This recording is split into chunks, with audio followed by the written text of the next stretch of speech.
বিসমিল্লাহির রহমানির রহিম।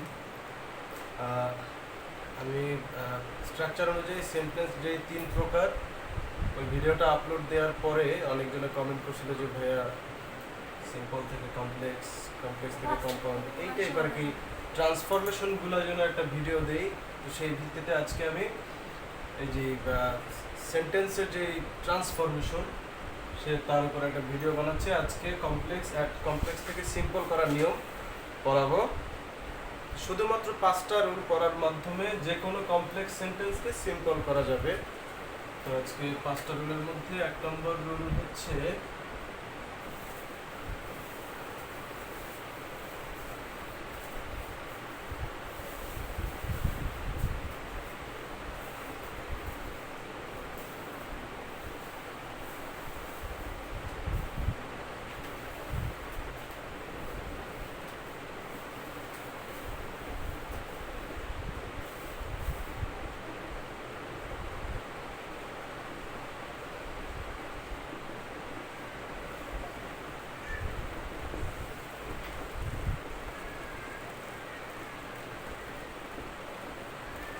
কোনো সেন্টেন্সের শুরুতে দো অল মানেই তো কমপ্লেক্স। তো দো অল যুক্ত কমপ্লেক্স সেন্টেন্সকে সিম্পল করার নিয়ম হচ্ছে স্ট্রাকচার শুরুতে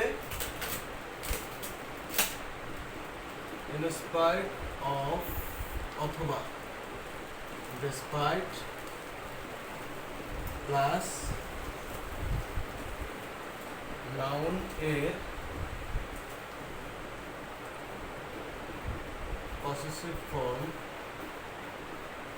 প্লাস বিং প্লাস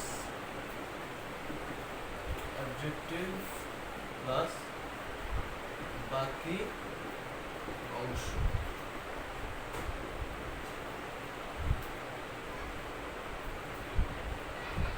তার মানে দো যুক্ত কোনো যদি কমপ্লেক্স সেন্টেন্স থাকে সেটাকে সিম্পল করার জন্য স্ট্রাকচার হলো শুরুতে ইন স্পাইট অফ অথবা ডিসপাইট, হয়তো ইন স্পাইট অফ অথবা ডিসপাইট, দুইটার যে কোনো একটা নিলেই হবে। ইন স্পাইট আসলে অফ লাগবে সাথে, ডিসপাইট শুধু ডিসপাইট। এরপরে যে নাউনের পসেসিভ ফর্ম, নাউন হচ্ছে যে নাউনটা থাকবে কমপ্লেক্স সেন্টেন্সে ওইটার পসেসিভ ফর্ম। এবার কথা হচ্ছে পসেসিভ ফর্ম কি? পসেসিভ বলতে বোঝায় কারো মালিকানা অথবা কারো সত্ত্বে কিছু আছে এরকম। যেমন হলো আই যদি সাবজেক্ট হয় এর পসেসিভ ফর্ম হবে মাই। আই হচ্ছে আমি, মাই হচ্ছে আমার। আমার বলতে কিছু আমার মালিকানা দিন বোঝায়। আবার হি বললে সেটা হবে হিজ, তার। তো এইরকম সি বললে হার, এই টাইপের এগুলো হচ্ছে পসেসিভ ফর্ম। তো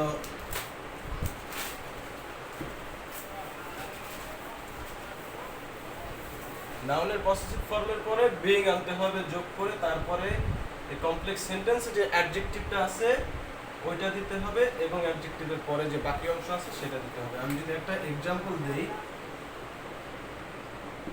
no he is poor, he is honest. Though he is poor, he is honest. এটা হচ্ছে কমপ্লেক্স। তো এইটার সিম্পল কিভাবে হবে? আমি বলছি দো অলদো যুক্ত সেন্টেন্সকে সিম্পল করার জন্য শুরুতে ইন স্পাইট অথবা ডেসপাইট আনতে হবে। তো আমি ইন স্পাইট অফ দিয়ে করি, ইন স্পাইট অফ, তারপরে নাউনের পসেসিভ ফর্ম, এখানে নাউন হচ্ছে হি, এটা পসেসিভ ফর্ম হচ্ছে হিজ, তারপরে যোগ করতে হবে বিং, বিং, তারপরে করতে হবে যে অ্যাডজেক্টিভ আছে সেটা, অ্যাডজেক্টিভ হচ্ছে পোর, তারপরে বাকি অংশ, বাকি অংশ হচ্ছে ইজ। তো সেন্টেন্সটা কেমন হইলো? দো he is poor he is honest. Simple হচ্ছে ইন স্পাইট অফ শুরুতে আনতে হবে, নাউনের পসেসিভ ফর্ম এটা, বিং যোগ করলাম, অ্যাডজেক্টিভ যেটা পুয়ার পুয়ার হলো, বাকি অংশ হি ইজ অনেস্ট, বাস। আর যদি ডিসপাইট দিয়ে করতে চাও তাহলে শুধুমাত্র ইন স্পাইট অফ কাটা দিয়ে ডিসপাইট যোগ করলে হবে। Despite his being poor he is honest, এই হচ্ছে 1 নম্বর রুল। এরপরে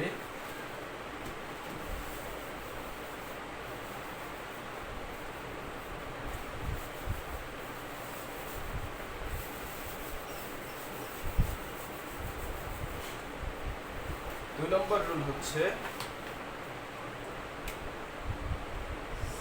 subject plus relative pronoun plus principal verb যুক্ত কমপ্লেক্স সেন্টেন্স কে সিম্পল করার নিয়ম। ঠিক আছে, স্ট্রাকচারটা হবে subject plus verb plus ING, subject plus verb plus ING plus principal ভার্বের পরের অংশ।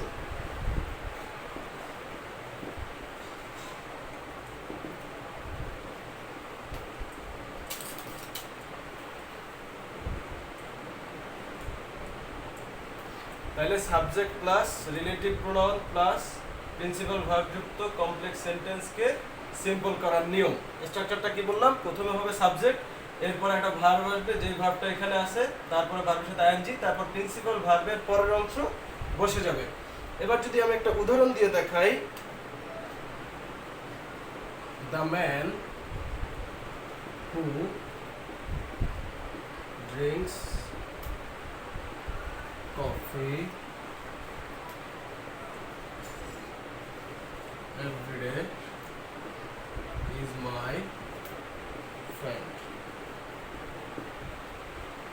তো এটা হচ্ছে দ্য ম্যান, এই যে subject the man, relative pronoun হচ্ছে হু, ড্রিঙ্কস প্রিন্সিপাল ভার্ব, এরপরে এই সেন্টেন্স বাকি অংশ হচ্ছে coffee everyday is my friend. তো এই ধরনের সেন্টেন্সকে সিম্পল করার স্ট্রাকচারটা কি? প্রথমে সাবজেক্ট লিখতে হবে, সাবজেক্ট হচ্ছে দ্য ম্যান, তারপরে রিলেটিভ, তারপরে হচ্ছে ভার্ব, ভার্ব হচ্ছে ড্রিঙ্ক, তারপরে আইএনজি, তার মানে ড্রিঙ্কিং, তারপরে প্রিন্সিপাল ভার্বের পরের অংশ। প্রিন্সিপাল ভার্ব হচ্ছে এইটা, এটার পরের অংশ হচ্ছে এইটুকু, বসা দিলেই হবে।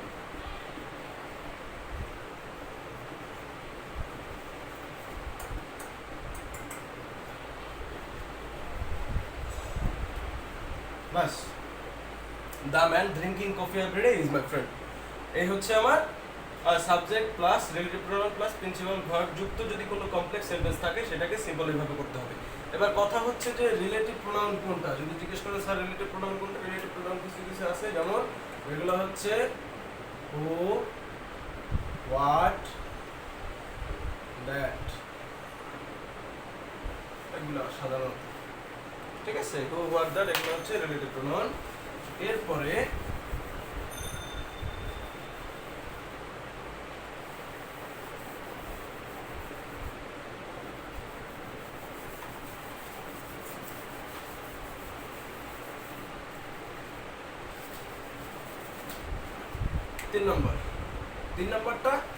তিন নম্বরটা হলো সাবজেক্ট প্লাস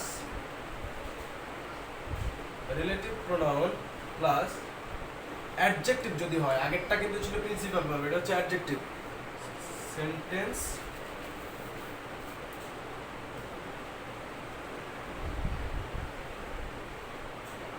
কে সিম্পল করার নিয়ম। ঠিক আছে, subject plus relative pronoun plus adjective যুক্ত কমপ্লেক্স সেন্টেন্সকে সিম্পল করার নিয়মটা কেমন? সেটা হলো দায়ের পরিবর্তে শুরুতে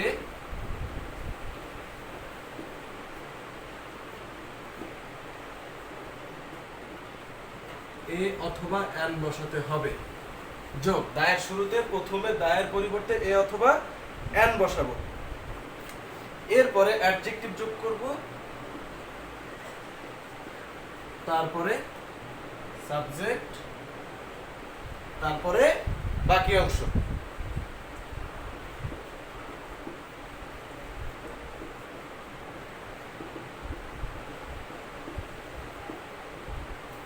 দায়ের পরিবর্তে অথবা এন বসাবো প্লাস অ্যাডজেক্টিভ প্লাস অ্যাডজেক্টিভের পরে সাবজেক্ট প্লাস অ্যাডজেক্টিভের পরের অংশ বসাই দেবো।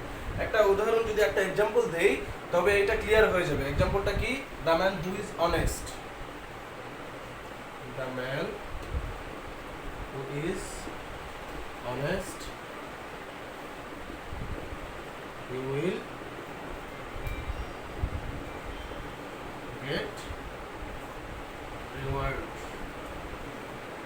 ঠিক আছে, তাই আমি বলছি দা এর পরিবর্তে এ অথবা এন, দা উঠে দিলাম এ অথবা N.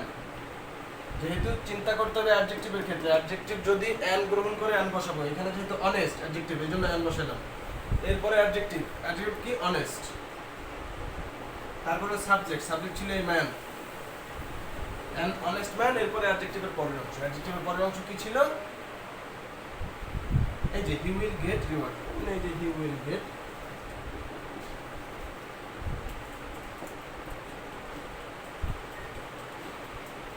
Reward. An honest man, ও সরি, এখানে মানে সাবজেক্টটা থাকবে না।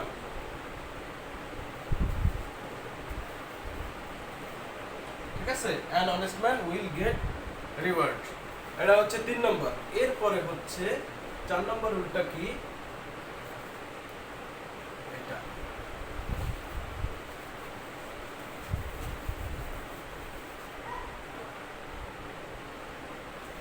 4 নম্বর রুল হলো ইফ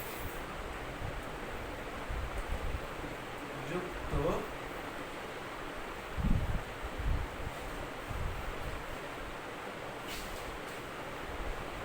না বোধক কমপ্লেক্স সেন্টেন্সকে সিম্পল করার নিয়ম।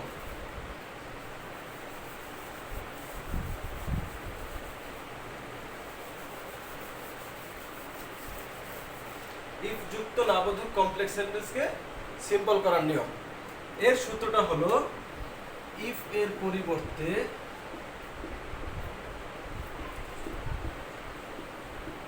Without plus verb plus ING plus বাকি অংশ। উদাহরণ কি? যেমন if you don't read, you will fail। এটা কি হবে? if এর পরিবর্তে বলছি যেহেতু don't, do not, এটা হচ্ছে নাবোধক, if যুক্ত নাবোধকের ক্ষেত্রে এই if এ হচ্ছে নাবোধক do not, তখন কি হবে? if এর পরিবর্তে without, without বসালাম। তারপরে কি বলছি? ভার্বের আইএনজি, এই হচ্ছে ভার্ব রিডিং। তারপরে বাকি অংশ ইউ উইল ফেইল। ঠিক আছে, এই হচ্ছে ইফ যুক্ত নাবোধক যদি থাকে তখন সেটা এইভাবে হবে। আর যদি ইফ যুক্ত হা বোধক হয়, ইফ যুক্ত হা বোধক হয়,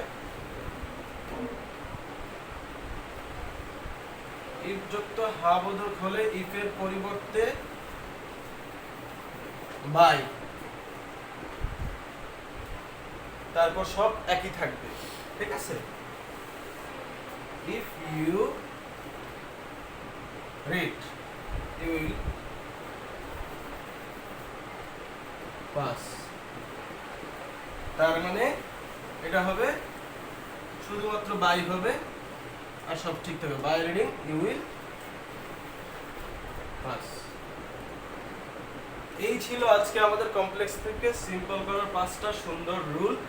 এর বাইরে ইনশাআল্লাহ সিম্পল থেকে কমপ্লেক্স করার জন্য আর কোনো রুল পড়তে হবে না। এই রুল 5টা যদি পড়া থাকে তবে ইনশাআল্লাহ যে কোনো পরীক্ষায় কমপ্লেক্স থেকে সিম্পল করা যাবে। ধন্যবাদ।